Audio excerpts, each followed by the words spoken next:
Chip, are there any techniques you use that you'd like to share with other panel moderators? One of the techniques that I use in a number of organizations is called layered group listening. And it works like this. I've used it at Harley Davidson, I've used it at Victoria's Secret, I've used it at a number of companies. And basically it's a very cool concept. And it starts with let's say you've got 50 people in a room and you bring in 5 customers, 6 customers, and you do a focus group, and the people who are, you have 2 circles. You have people who are circled around the customers who serve that customer or people like them. And then you've got a ring around that group that are the leaders and managers of the organization. And so you lead the first conversation with the customers, and the people who are in the first circle can ask questions of the panel for clarification or to understand what they can't defend. They can only ask questions for clarification. The people on the outer circle can't say anything. In fact, when we did it at Harley Davidson, the people on the outside ring got fined $100 if they opened their mouth. Of course, leaders want to open their mouth. Hey, ask about it.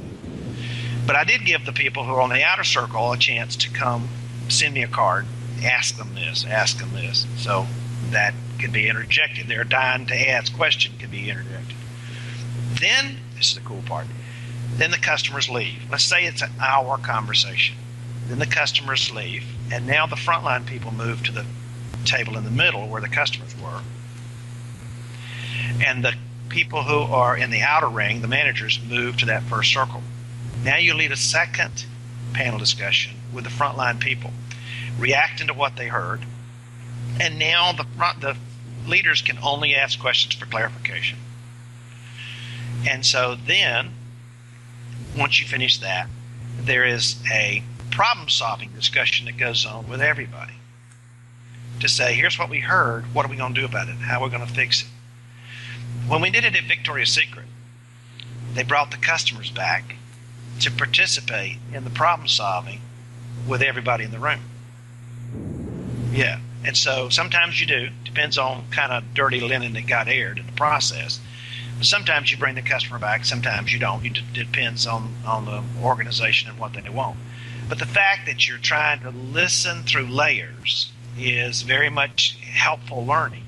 And sometimes you would have frontline people who go, I don't want my boss hearing about something I might have done or someone like me. But that's what I used to think. But what we get instead is, thank goodness they were in here and got to hear the same thing I've been complaining about or fussing about or struggling with, and they got to hear it firsthand from the customer. And then they involve me in problem solving, how we deal with it. So it's a cool technique.